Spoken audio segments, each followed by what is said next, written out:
sebagai orang yang beriman, ada satu perintah untuk memperhatikan hari esok. Dan itu seringkali kita dengarkan bagi Anda yang Muslim, setiap kali Anda mengikuti khutbah Jumat, wahai orang-orang beriman, perhatikanlah hari esok. Nah, kebanyakan orang-orang ini akhirnya menyesal pada saat hari esok itu datang. Contoh yang paling dekat yaitu orang tua Anda hari ini atau mertua Anda hari ini jika beliau masih sehat atau masih hidup. Pertanyaannya, apakah kehidupan finansial beliau sudah seperti yang beliau inginkan?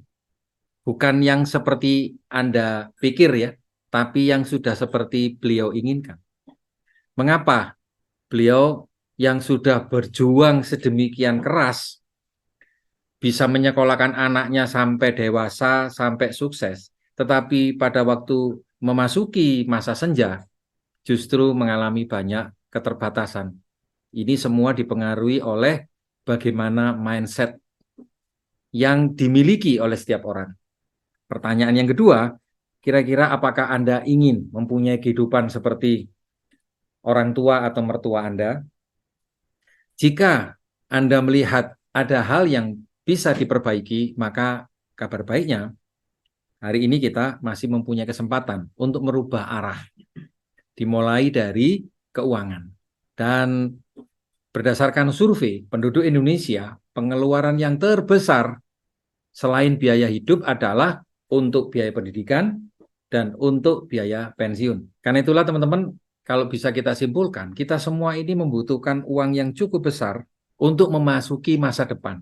Sedangkan peluang untuk mendapatkan income terbatas, waktunya pun juga terbatas, risiko hidup pun juga fluktuatif, tinggi sekali.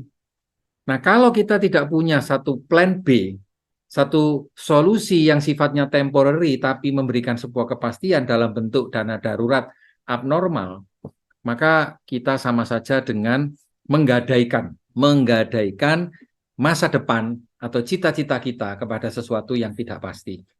Jadi bagi Anda yang masih antipati atau mungkin Anda masih gatal-gatal ya untuk berbicara tentang dana darurat abnormal, ini saatnya bagi Anda untuk menghitung kembali. Seperti yang dikatakan oleh Robert T. Kiyosaki, orang-orang kaya di seluruh dunia sedang membangun, mencari yang namanya jaringan.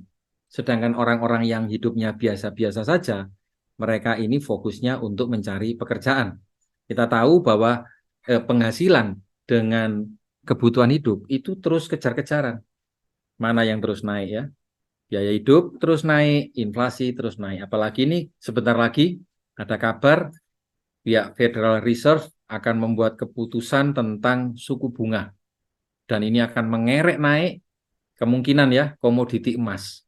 Jadi kalau komoditi emas itu naik, itu akan sama dengan naiknya saham. Ya, jadi bagi Anda yang mempunyai persiapan keuangan sejak sekarang, ini adalah kabar gembira bagi Anda.